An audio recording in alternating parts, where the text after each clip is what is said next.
No sé si lo habéis escuchado alguna vez, pero cada año sale una lista de los países más felices, del país más feliz del mundo, del país donde más felicidad hay. ¿Y sabéis cuál es el país más feliz del mundo? Pues no es España. Según los rankings que han hecho, es el país de Finlandia.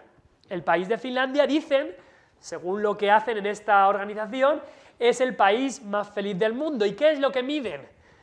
Pues lo que miden es la esperanza de vida de la gente, lo que miden es el Producto Interior Bruto, es decir, cuánto dinero tiene la gente, lo que miden es el apoyo social que hay en épocas de dificultad, lo que miden es si hay mucha corrupción en el país o poca corrupción, y lo que miden es la generosidad de la comunidad para con otros y la libertad que tienen para tomar decisiones claves en su vida.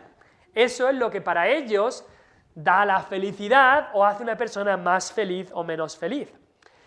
Pero cuando miras un poco, incluso mirando un poco en cuanto a este país, tampoco creo que sean tan felices como dice este ranking, porque en contraste con esto, sus datos de suicidios son bastante más altos que la media de la Unión Europea. Un país más feliz del mundo, pero que de suicidios hay bastante más que lo normal, aunque por supuesto nada es normal en cuanto a esto. Se dice que en el país más feliz del mundo un 20% de los jóvenes menores de 30 años experimenta síntomas de depresión. 1 de cada 5 jóvenes experimenta síntomas de depresión en este país más feliz del mundo. Y eso nos lleva a preguntarnos qué es la verdadera felicidad.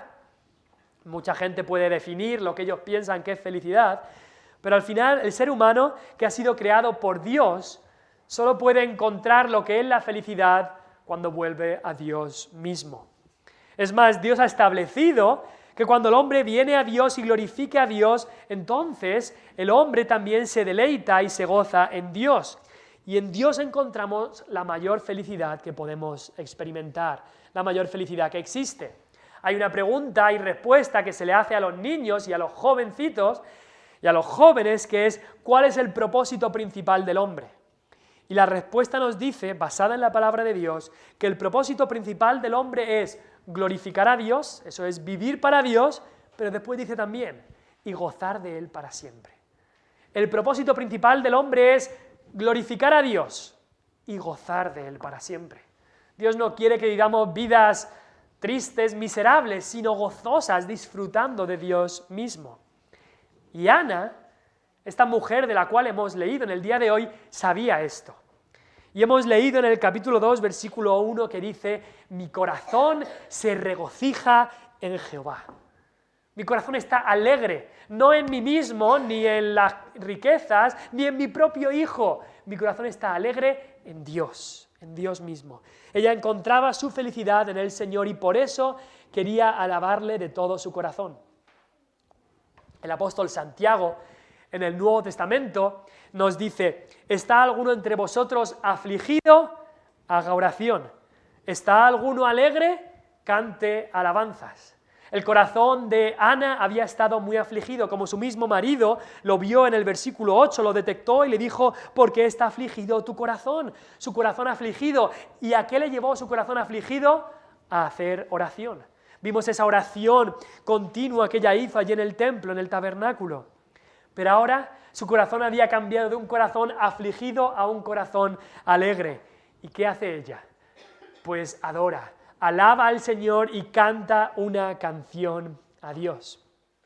Y esta canción de Ana es una canción preciosa que vemos ahí en el capítulo 2, versículo del 1 al 10.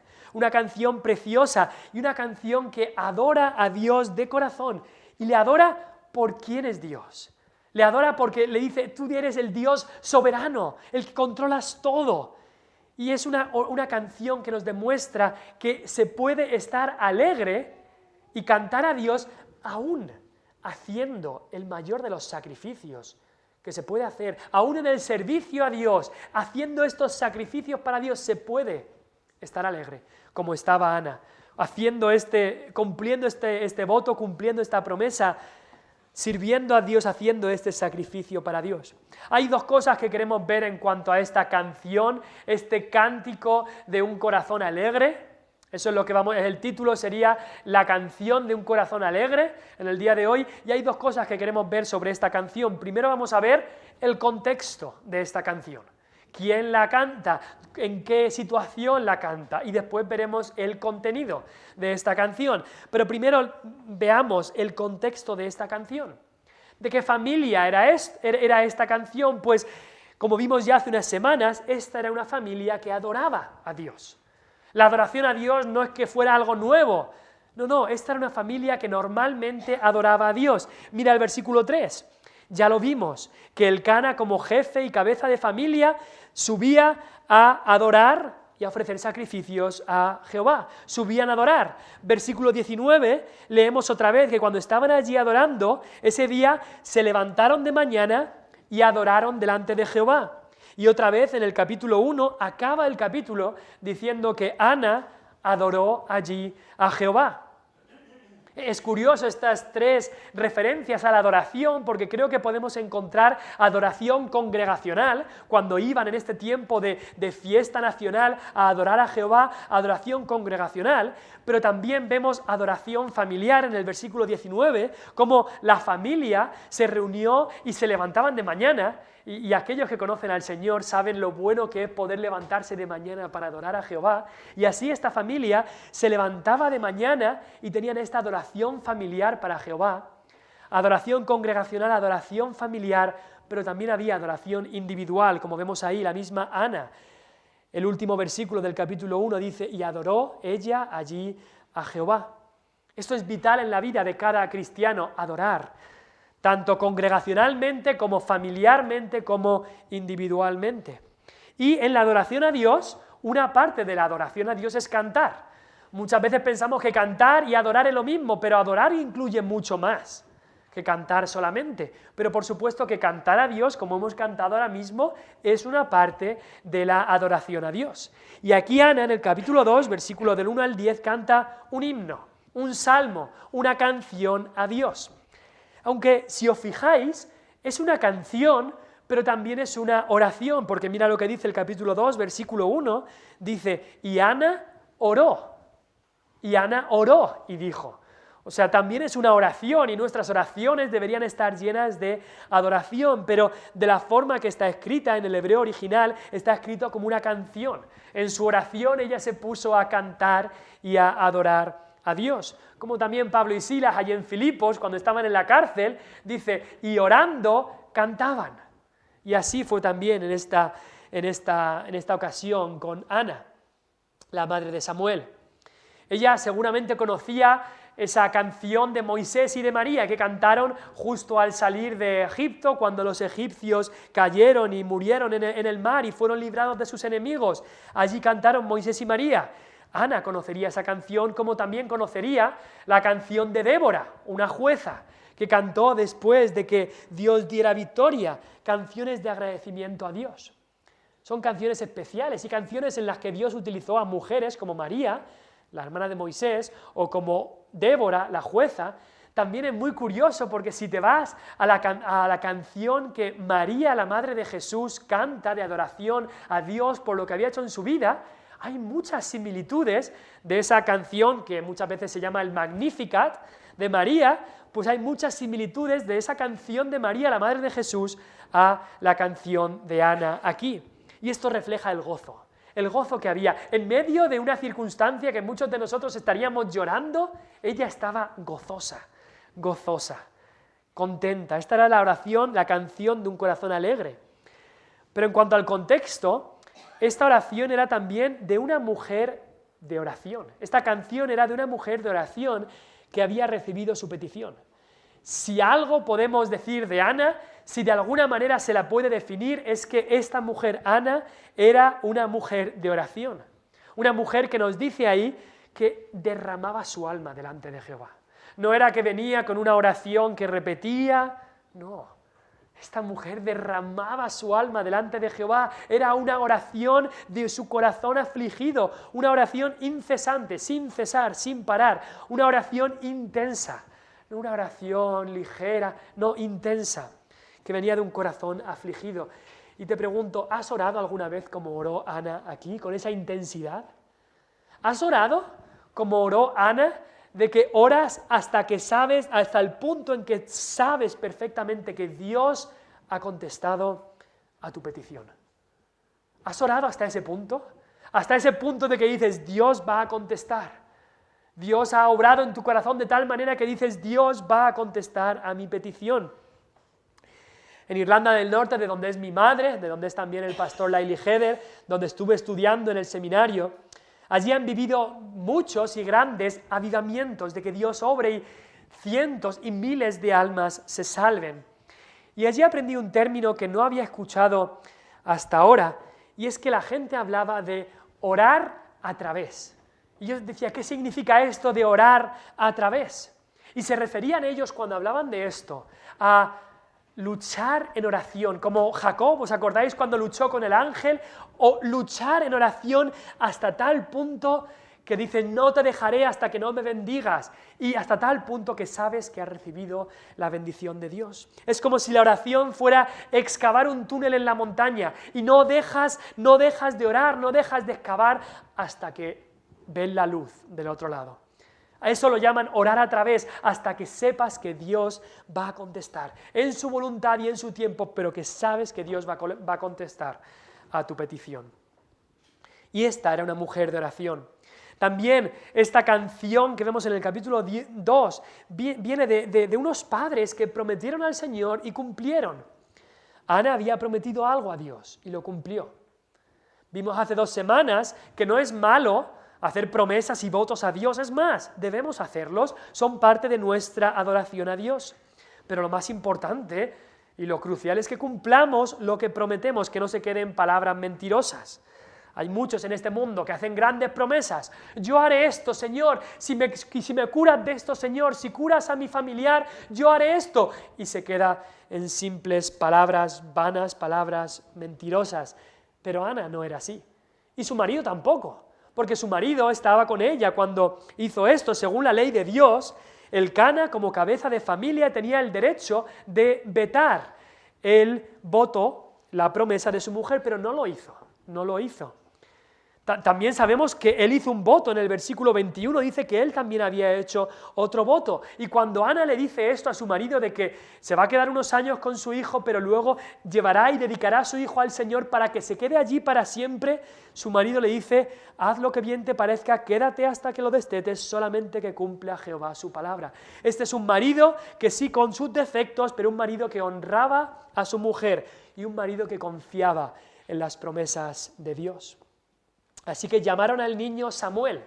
Ese nombre significa Dios ha escuchado, Dios ha oído. Y cada vez que llamaran al niño, recordaban, Dios ha escuchado la petición, Dios nos ha escuchado, Dios ha escuchado nuestra oración. Ahora, antes de llevar al niño y dedicarlo por completo al Señor, Ana, con mucha sabiduría, leemos allí en los versículos 23, 22 hasta el 24, Ana, con mucha sabiduría, se decide quedarse unos años con su bebé para amamantarlo hasta que su bebé tenga ya la edad suficiente para no depender tanto de ella. Se queda en casa. Su marido y la familia iban a ir a adorar a Jerusalén, a Silo, al tabernáculo, pero ella por un tiempo escoge no subir a la adoración y con sabiduría se queda con su hijo. Y aquí hay algo que muchos, e incluso muchas madres, pueden tomar ánimo. Hay sabiduría aquí. Hay veces que una madre quizá no pueda estar en todos los cultos que le gustaría por tener que cuidar de sus hijos, por tener que estar con ellos. Pero si lo hace esto para honrar a Dios, Dios lo acepta. Y Dios le da su porción, aunque no pueda estar en cada reunión. Ana no pudo subir estos años a adorar a Jehová, pero Dios le dio su porción. Y Ana en esto estaba gozosa. Ana en esto estaba gozosa y alegre, era un corazón alegre el suyo. Y no solamente cumplieron lo que prometieron, pero eran unos padres aquí que dedicaron su hijo al Señor. Samuel era el sueño de toda su vida, la petición de su corazón. Y Ana, cuando llega el tiempo, Dios le da este hijo, en vez de quedárselo para ella, se lo vuelve a dar a Dios. Piénsalo bien, esto es algo increíble. Esto era la ambición de su vida, el sueño, el deseo de su corazón. Y coge y se lo da a Dios, lo dedica para Dios.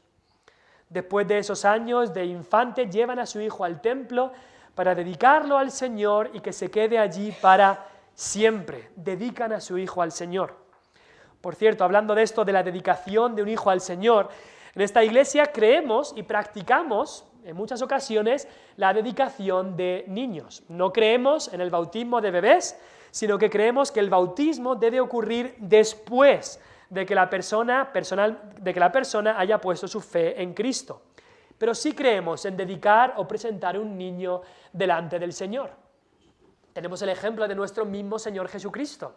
En Lucas 2:22 se nos dice que sus padres, su madre y José, trajeron a Jesucristo a Jerusalén para presentarle al Señor, ya que él era el primogénito de María y José. Y aquí con Samuel se utilizan las dos palabras, tanto dedicar como presentar. Dice, Ana le dice a su marido, para que lo lleve y sea presentado delante de Jehová. En el versículo 22, sea presentado delante de Jehová. Y en el versículo 28 dice Ana, yo pues lo dedico también a Jehová. Fue dedicado, fue presentado delante de Dios. Ahora, una cosa es, como hemos hecho algunos padres, y habéis hecho algunos de vosotros, pasar aquí delante y presentar o dedicar a tu hijo al Señor. Puedes hacer eso, pero otra cosa es que de corazón tú hayas dedicado tu hijo a Dios. Y quizá en tu familia te encuentres en una situación parecida a la que se encontraban Elcana y Ana. Quizá tu mujer o quizá tu marido es una persona entregada al Señor, una persona de oración, y tú no tanto. Tu mujer o tu marido quiere que tus hijos sean para el Señor y tú quieres que tus hijos sean para ti. Para tu satisfacción, para tu orgullo, para que tus hijos logren lo que tú no has logrado. Pero Elcana también, con Ana, los dos dedicaron su hijo al Señor. Elcana no estaba soñando con un hijo que fuera a traerle las satisfacciones físicas o monetarias.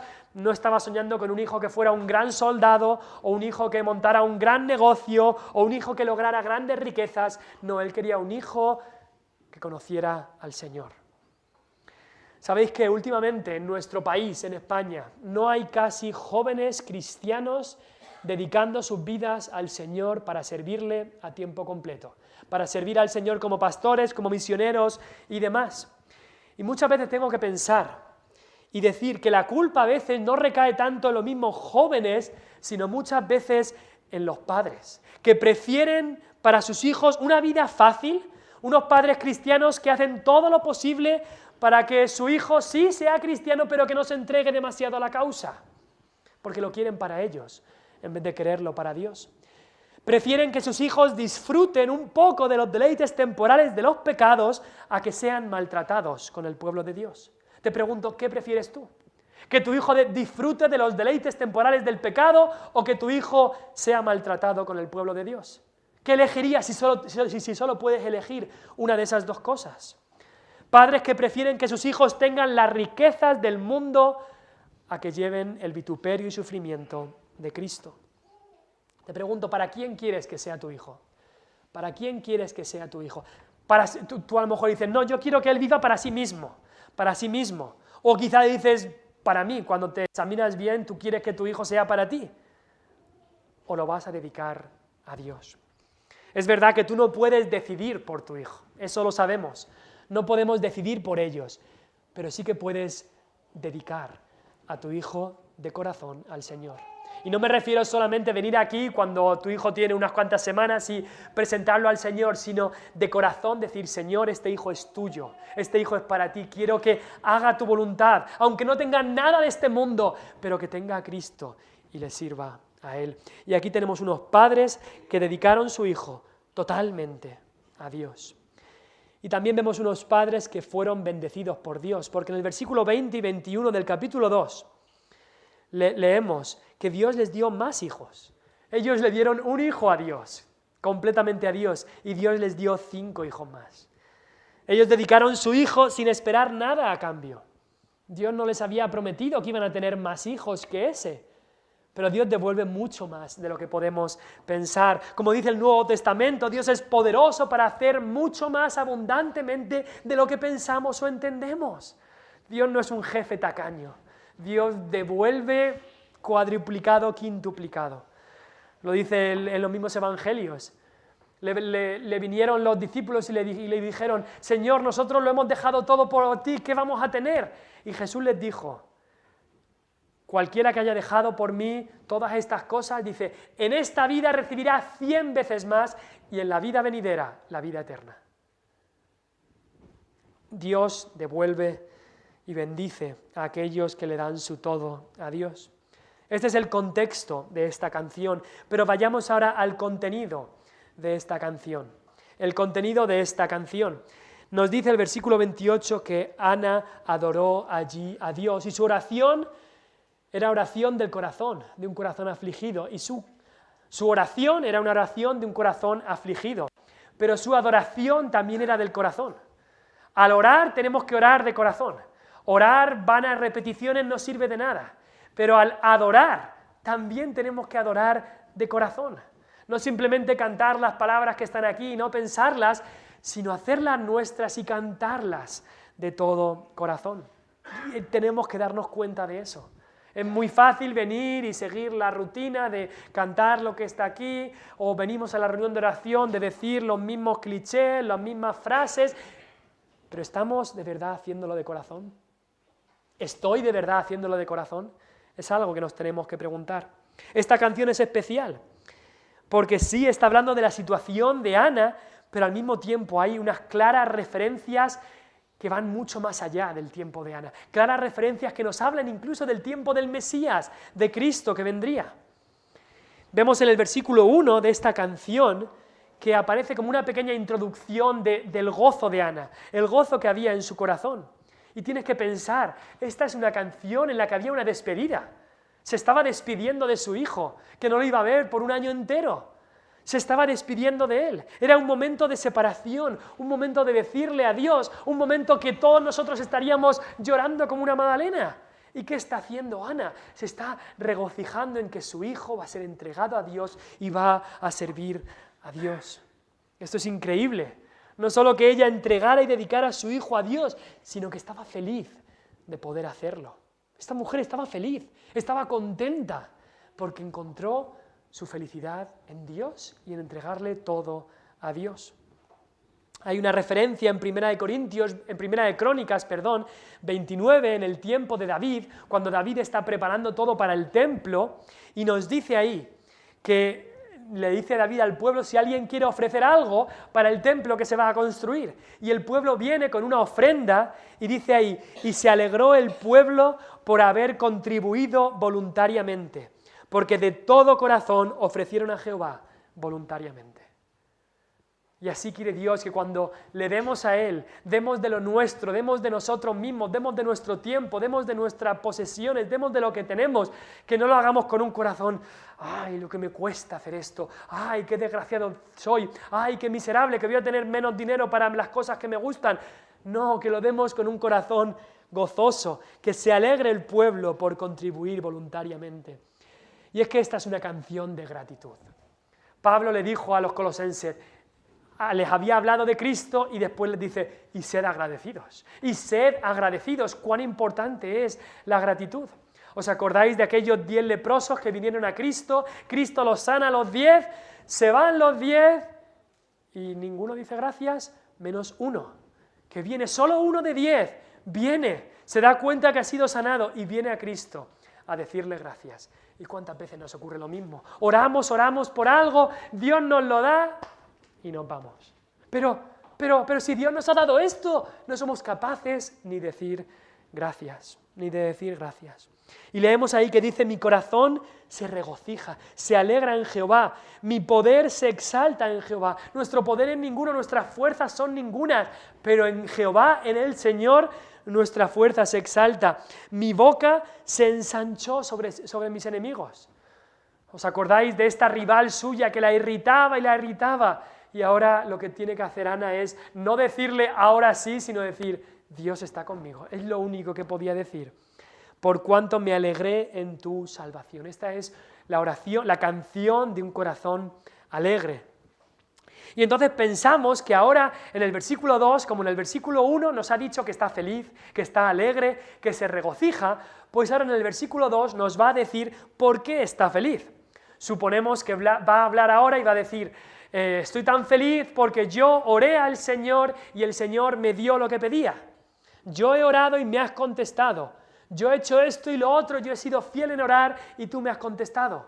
No, se olvida de sí misma, no habla nada de sí misma y se centra en Dios. ¿Solamente en Dios? Tampoco ahora, después de decir que estaba alegre, pensaríamos que ahora va a decir, bueno, está alegre, va a decir cómo se alegra en su hijo, en lo precioso que era Samuel, en lo bonito, en lo agradable que había sido poder criar unos años a este niño, en las grandes cosas que iba a hacer Dios en este niño.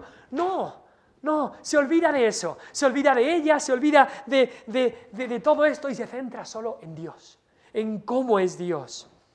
Es muy curioso, piénsalo, no se centra en el regalo que había recibido de Dios, sino se centra en el regalador, existe esa palabra, en el que da el regalo. ¿Y cuántas veces nos pasa a nosotros lo contrario?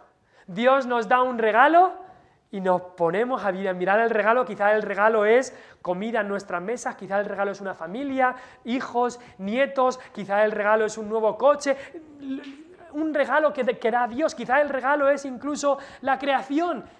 Y nos quedamos mirando el regalo de Dios, el don que nos ha dado Dios, y nos olvidamos de Dios mismo. Como ese niño que su padre le da un regalo, en Navidad quizá, y el niño coge el regalo y se pone a jugar con el regalo. Y se olvida de su padre. Cuánto un padre quiere y cómo aprecia un padre cuando le da un regalo a su hijo y lo que hace su hijo es dejar el regalo e ir a darle un abrazo a su padre. Las lágrimas a ese padre se le saltan porque eso es lo que el padre desea. Te doy un regalo y viene el hijo y le da un abrazo a su padre. Y eso es exactamente lo que está haciendo Ana. Se olvida por un momento del regalo. Es más, coge el regalo y se lo vuelve a traer a Dios mismo. Y va y se centra en Dios y de alguna manera le da un abrazo a su Dios pensando solamente en Él. Esta es una canción que se centra en Dios. Se centra y el enfoque está en Dios. ¿Cuándo vamos a aprender eso? Que nuestras oraciones, que nuestras canciones tienen que estar llenas de Dios, de cómo es Dios. Y menos llenas de nosotros, de yo hice tal, de yo sentí lo otro, de yo experimenté tal. No, todo es acerca de Dios, acerca de lo que Él es, de lo que Él ha hecho, y menos de nosotros. Y el problema que tenemos es que muchas veces no conocemos a Dios. Te dicen que digas 10 atributos de Dios y no te salen a la cabeza. Dios es amor y ya está. Es porque no conocemos a nuestro Dios. Y el problema que hay es que cuando un pueblo no conoce a su Dios, entonces no conoce la voluntad de su Dios. Mi pueblo perece, decía el profeta, por falta de conocimiento. Y hoy hay almas hambrientas, hay almas que están pereciendo, hay cristianos que se están enfriando por falta de conocer a su Dios. Necesitamos conocer cómo nuestro Dios, los atributos de nuestro Dios. Dios mediante, en septiembre, en la escuela dominical de adultos estaremos empezando los estudios sobre los atributos de Dios y cuán importante es saber cómo es nuestro Dios. Y eso es lo que hace Ana, decir cómo es Dios.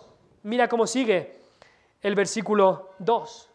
Se olvida de sí misma, se olvida incluso del regalo que Dios le ha dado. No es que se olvide, es que no se centra en el regalo como nosotros nos centramos, sino que se centra en el regalador, en quién le daba el regalo. Y empieza a hablar sobre Dios. Primero dice que Dios es santo. Versículo 2, no hay santo como Jehová, porque no hay ninguno fuera de ti. La santidad de Dios es lo primero que nombra.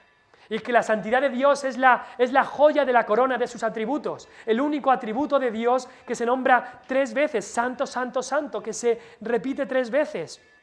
Es un atributo que es un gozo para el creyente, saber que nuestro Dios es santo. Pero también es un terror, un tormento para el incrédulo.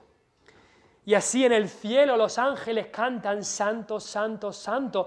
Su pureza es tanta, su perfección es tanta, que la santidad hace que Dios sea completamente único. No hay ninguno fuera de ti, dice Ana, no hay ninguno como tú. Piensa en los ángeles allí en el cielo, ángeles puros que nunca han pecado y se tienen que tapar el rostro y los pies al estar delante de la santidad de Dios, cuanto más nosotros que somos pecadores. Y por eso Ana le dice, Dios, eres tan santo, tan puro, tan perfecto que eres único. Es que no hay otro para mí, no hay otro. Quizá ella podía pensar, Samueles, este hijo, quizá haya más, pero como tú no hay ninguno. Como tú no hay ninguno, Señor, no hay ninguno. El problema es que cuántos de nosotros hemos hecho a veces de nuestros pequeños hijos un Dios. Nos olvidamos de Dios que nos lo da y hacemos de nuestro hijo un pequeño Dios. Ana no iba a hacer eso. Su único Dios, el único que ella iba a enfocarse y a centrarse, era el Santo de Israel. Pero no solamente se queda en que Dios es poderoso, en que Dios es santo, después nos habla que Dios es poderoso, que Dios es refugio. Dice, y no hay refugio como el Dios nuestro. Si Dios es nuestro refugio es porque Él tiene el poder para refugiarnos. Esa palabra refugio también se traduce normalmente como roca. No hay roca como el Dios nuestro. En el Salmo 18, si vas un segundo conmigo al Salmo 18, se habla bastante de que Dios es nuestra roca. En el versículo 2, el Salmo 18 dice, Jehová, roca mía y castillo mío. Dios es nuestra roca. Dios es nuestra roca. Él es quien es nuestra roca. Pero no solamente dice, Dios es mi roca, allí el salmista, sino que en el versículo 31 va más allá y dice, ¿y qué roca hay fuera de nuestro Dios? Tú eres mi roca, pero es que no hay otra roca fuera de ti. No hay otra roca fuera de ti. Y después ya, en el versículo 46, nombra otra vez esta palabra roca y dice, viva Jehová y bendita sea mi roca. No solamente dice, Dios es mi roca, no solamente dice, no hay otra roca como ella, sino que dice, viva, viva, viva mi roca. Él es el que es poderoso, Él es el que nos guarda, Él es el cimiento, la roca sobre la que podemos poner nuestra vida y que sabemos que no se moverá. Él es el que es el refugio, que podemos estar albergados dentro de esa roca y sabemos que nada nos podrá tocar. Dios es santo, Dios es poderoso, pero también Ana dice que Dios es sabio, porque después dice en el versículo 3, porque el Dios de todo saber es Jehová. Dios lo sabe todo, todo, todo. No hay ni una pequeña cosa que esté en tu mente que Dios no sepa. Dios sabe lo que viste ayer en la tele o en el ordenador. Cuando ya no te veía nadie, Dios sabe lo que viste ahí. Dios sabe lo que haces cuando no hay más gente, cuando tus padres no están, cuando tu esposo o tu esposa no está. Dios sabe lo que estás haciendo. Dios sabe lo que estás pensando ahora mismo. Lo que estás pensando ahora mismo, Dios lo sabe. No hay nada que se pueda esconder de Dios, quien es el sabio. Y por eso dice ahí, cuidado, no multipliquéis, versículo 3, palabras de grandeza. O sea, ¿cómo vas a pensar que tú eres grande si Dios sabe todo lo que has pensado? Dios sabe todas las miserias, todas las barbaridades, las depravaciones que has pensado. Tú no eres grande, no busques grandeza. No multipliques palabras de grandeza ni altanería. Altanería es simplemente sentimiento de superioridad. Por favor, ¿cómo vamos a sentirnos superiores si Dios sabe todo lo que hay en nuestra mente, todo lo que hemos hecho, todo lo que hemos pensado? Y después dice, que cesen, que paren ya las palabras arrogantes de vuestra boca. Si Dios lo sabe todo, ¿cómo vamos a ser arrogantes, a creernos grandes, a creernos superiores? Dios lo sabe todo. Y al final, Dios es sabio, pero también Dios es justo. Dice, y a Él le toca pesar las acciones. Dios un día va a pesar tus acciones. Dios no solamente sabe todo lo que haces, pero Él también juzgará todo lo que haces. Él es el juez, Él es el que juzgará todo lo que haces. Y por supuesto, en nuestros propios actos y hechos no podemos alcanzar salvación, sino que tenemos que acudir a Cristo. Él sí que es perfecto, Él sí que es el justo, y en Él, creyendo en Cristo, podemos ser salvos, que Él nos dé su justicia y nosotros le damos nuestros pecados. Aquí vemos a Ana, una mujer que conocía a Dios, Dios es santo, Dios es poderoso, Dios es sabio, Dios es justo, y quizá te hagan la pregunta, ¿cómo es posible que en tiempos de decadencia espiritual como estaban viviendo, en tiempos donde no había predicación de la palabra? Yo no veo a este sacerdote Elí, que estaba, la verdad, no viviendo como Dios quería que viviese, yo no le veo predicando mucho la palabra de Dios que tenían, no creo que Ana tuviera una Biblia con la ley para poder leerla cada día. ¿Cómo es que una persona así pudiera conocer tanto de Dios? ¿Cómo es que una persona que no tenía la Biblia como tú y yo tenemos, que no tenía libros de teología, cómo es que una persona así pudiera conocer tanto a su Dios? Y la única respuesta que puedo dar es que era a través de la oración, a través de la oración. Y sabes que yo he conocido a mujeres y a hombres de Dios, que no han estudiado en grandes seminarios, ni tienen doctorados, ni han escrito libros, pero en sus oraciones, escuchándoles orar, ahí hay más y mejor teología que la que he encontrado en cualquier libro de teología. ¿Y cómo pueden ser? ¿Cómo puede ser eso? Porque estas personas conocen su Biblia, pero más que nada estas personas acuden diariamente al trono de Dios mismo y pasan mucho tiempo ahí con Dios orando y conocen a Dios personalmente. De verdad. Así era Ana. Así era Ana. Y pensando un poco, Ana tuvo una gran influencia. ¿Por qué? Porque ella tuvo este hijo, Samuel, que Dios luego levantó como un juez en Israel. Una gran influencia tuvo en su hijo. En tiempos de decadencia, en tiempos que cada uno hacía lo que bien le parecía, Dios levantó a Samuel. Y Ana tuvo una gran influencia en muchísimas cosas. Ana se las enseñaría a Samuel. Y después pensamos, ¿quién fue al que Samuel enseñó? El mismo rey David, su mayor mentor y tutor fue Samuel. Así que Ana tuvo una influencia directa en el mismo rey David. Esta mujer que se había entregado a Dios, esta mujer que había dedicado toda su vida a Dios y esta mujer que conocía a Dios. Pero habiendo hablado de estos atributos de Dios, de que Dios es santo, poderoso, Él es sabio y justo, en el versículo 4 empieza otro atributo y lo extiende bastante más. Y es el atributo de que Dios es soberano. Dios es soberano. Y todos los otros atributos llevan a este atributo. Si Dios es el más santo, entonces Él está por encima de todos. Si Dios es el más poderoso es el que manda. Si Dios es el más sabio es el que ordena lo que ocurre. Si Dios es el más justo, entonces Él es el que juzga. Por eso Dios es soberano. Él es el amo. Él es el rey. Él es el Dios soberano. Él hace lo que quiere, como quiere, donde quiere y cuando quiere y con quien quiere. Y nadie le puede decir a Dios, ¿qué estás haciendo? ¿Por qué haces eso? No tenemos ningún derecho a decirle eso a Dios, porque Él hace todo lo que quiere. Lo hace Él es soberano, Él es el rey y nosotros no. Y aquí vemos que Dios es soberano incluso en la humillación y exaltación de hombres. Él trae a nuestra vida todo lo que ocurre. Él trae el bien a nuestra vida, pero también Él permite el mal en nuestra vida.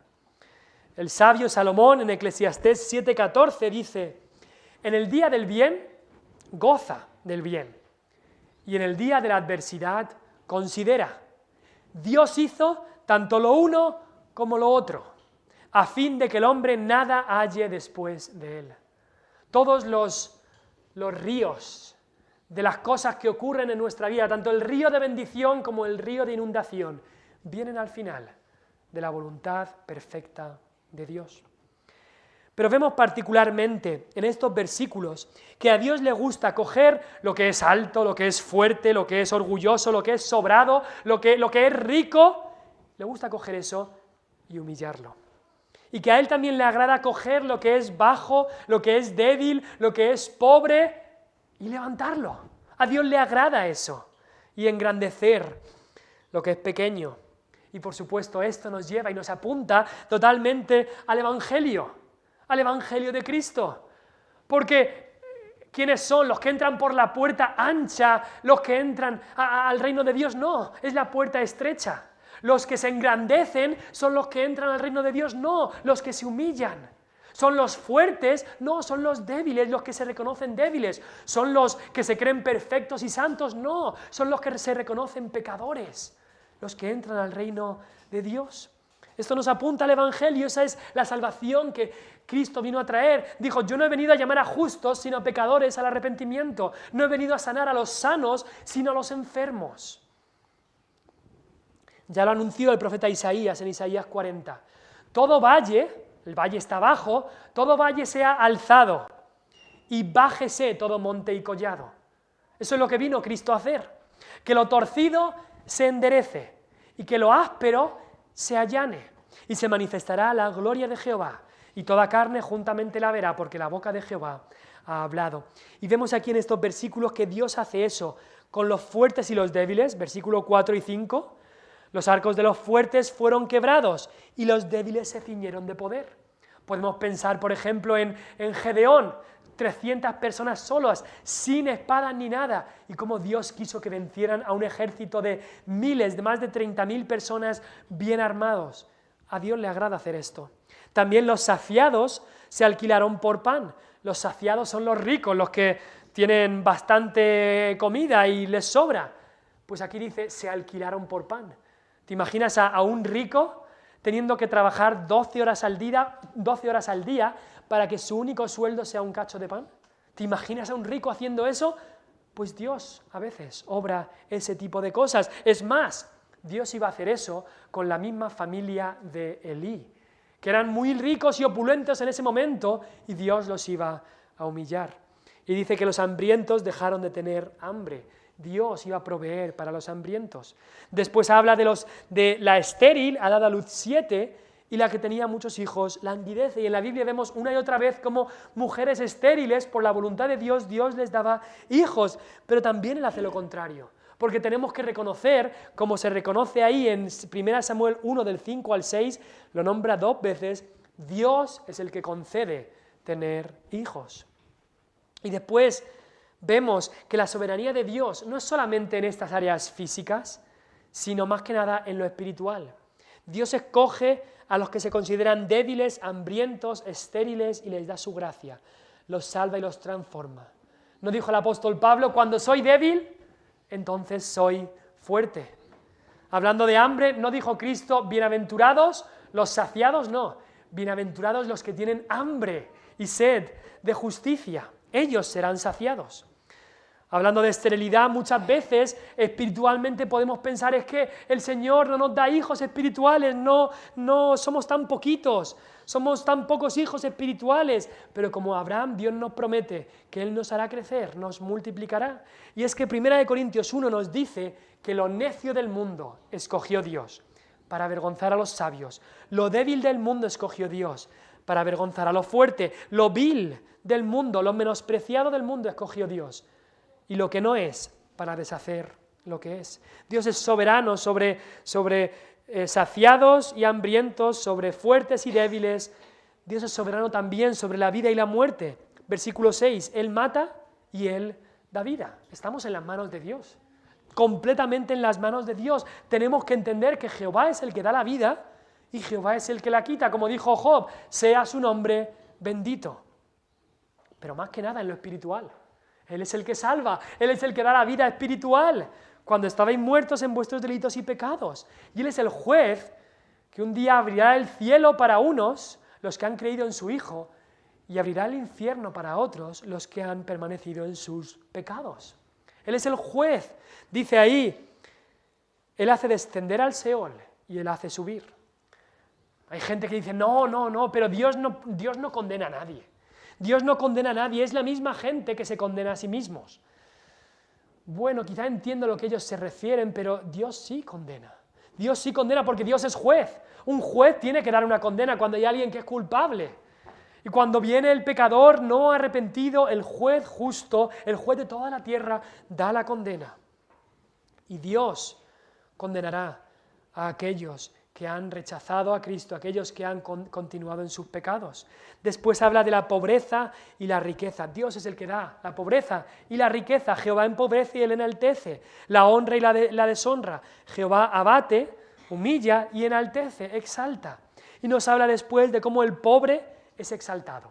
El Salmo 113 habla mucho también de esto y vemos que el Dios soberano cambia todo lo que nosotros pensamos, que parece imposible, pero el Dios soberano lo puede cambiar. Hay una oración que un puritano oró una vez, y hay un libro que se llama El Valle de la Visión que os recomiendo. Es una lectura muy buena que puedes leer estas oraciones de otros hombres de Dios, no para recitarlas, sino simplemente para leerlas, comprenderlas y para enriquecer también nuestras oraciones a Dios.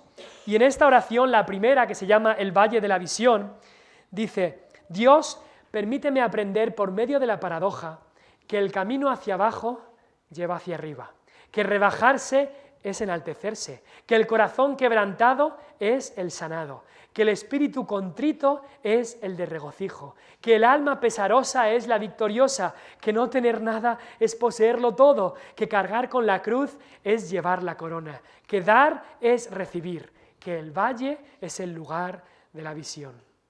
Y eso nos habla de lo mismo que está hablando Ana aquí, que Dios se agrada en coger lo que se humilla y exaltarlo.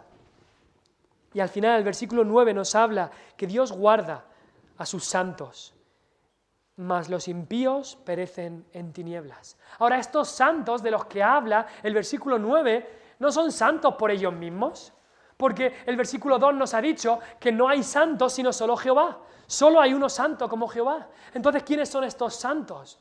Son aquellos que han creído en Cristo, que no es por ellos mismos que sean santos, que sean mejores que los demás, sino que Cristo los ha salvado, Cristo los ha santificado, Cristo los ha transformado, porque han acudido a Cristo. Cristo sí que es el santo, y los que acuden a Él son llamados aquí los santos. Él guarda los pies de sus santos, mas los impíos perecerán en tinieblas. Y después dice claramente, porque nadie será fuerte por su propia fuerza. Nadie será fuerte por su propia fuerza, nadie será santo por su propia santidad, nadie será salvo por su propia justicia. Es en la justicia de otro, en la justicia de Cristo que alcanzamos esa justicia para poder ir al cielo. Es en la salvación que nos da Cristo, es en lo que nos da Cristo, en lo que Él nos da, que podemos un día, para poder un día presentarnos delante de Dios. Y la conclusión es que Dios es el juez. Y habla ahí en el versículo 10 que ese es el Dios, Él juzgará los confines de la tierra. Y esto podemos ver que está hablando de incluso más de los tiempos de Ana. Está hablando incluso de Cristo. Porque el rey David no llegó a juzgar todos los confines de la tierra, pero Cristo sí. Él es Señor de todo. Y la última frase de esta canción nos lleva directamente a Cristo.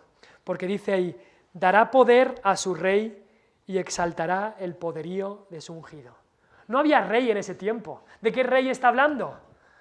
No solamente estaba hablando del rey que vendría, el rey humano, pero más que nada está hablando del rey, el Mesías que vendría, de Cristo que vendría. Ese Mesías que había sido anunciado desde el principio, Cristo Jesús, que sería el Rey de Reyes. Dios daría poder a su rey. ¿No dijo Cristo, toda autoridad me es dada en el cielo y en la tierra? Dios le daría la autoridad a su rey y Dios exaltaría el poderío de su ungido. Dice Filipenses que después de la muerte de Cristo, Dios lo exaltó hasta lo sumo y le dio un nombre que es sobre todo nombre, para que en el nombre de Jesús se doble toda rodilla de los que están en la tierra, en el cielo y debajo de la tierra, y que un día llegará que todo hombre, toda mujer, todos nosotros, lo quieras o no, sea a tiempo o sea ya demasiado tarde, pero toda rodilla se doblará y todo hombre confesará que Jesucristo es el Señor, para gloria de Dios Padre. Dios exaltará y ha exaltado a Cristo. Vemos aquí una canción que habla de que Dios es soberano, una canción que venía de una mujer que conocía a Dios a través de pasar tiempo con Él en la oración. Una mujer que estaba dando su todo, estaba haciendo un gran sacrificio, pero alegre estaba ella en este sacrificio. Y espero que el Señor nos haya enseñado cosas a nuestro corazón y que vivamos para honrarle y glorificarle solamente a Él. Vamos a orar.